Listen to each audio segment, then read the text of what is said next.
CPIM এর ২৭তম রাজ্য সম্মেলন, যেই পরিস্থিতিতে দাঁড়িয়ে এই রাজ্য সম্মেলন হচ্ছে সেখানে দাঁড়িয়ে আপনি কি বার্তা দিতে চাইবেন? আমি বলবো কি এই গত ৩ বছরে ওয়েস্ট বেঙ্গল কমিটির নেতৃত্বে যে একটা টার্ন অ্যারাউন্ড হচ্ছে মানুষের, আমরা সাড়া পাচ্ছি। আর এটা একটা খুবই পজিটিভ জিনিস, কেন যদি পুরো দেশে দেখি আমরা, আর আমাদের লেফটে যা এখন দরকার আছে, নিশ্চয়ই ওয়েস্ট বেঙ্গল পার্টির যা বড় দায়িত্ব আছে লেফট কে মজবুত করার জন্য, আমাদের ইন্ডিপেন্ডেন্ট বেস কে মজবুত করার জন্য, আমাদের ইন্ডিপেন্ডেন্ট লেফট কমিউনিস্ট আইডেন্টিটি কে মজবুত করার জন্য।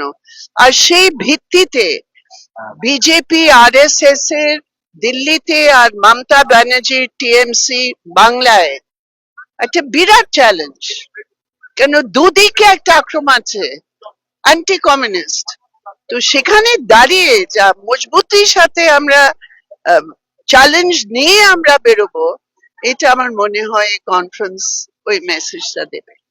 এই ভিডিওটিকে লাইক করুন, আপনার গুরুত্বপূর্ণ মতামত কমেন্টের মাধ্যমে আমাদের জানান এবং আমাদের চ্যানেলের ভিডিও সবার আগে দেখার জন্য ইউটিউবে গণশক্তিকে সাবস্ক্রাইব করুন, ফেসবুকে ফলো করুন এবং শেয়ার করুন আপনার পরিচিতদের মধ্যে।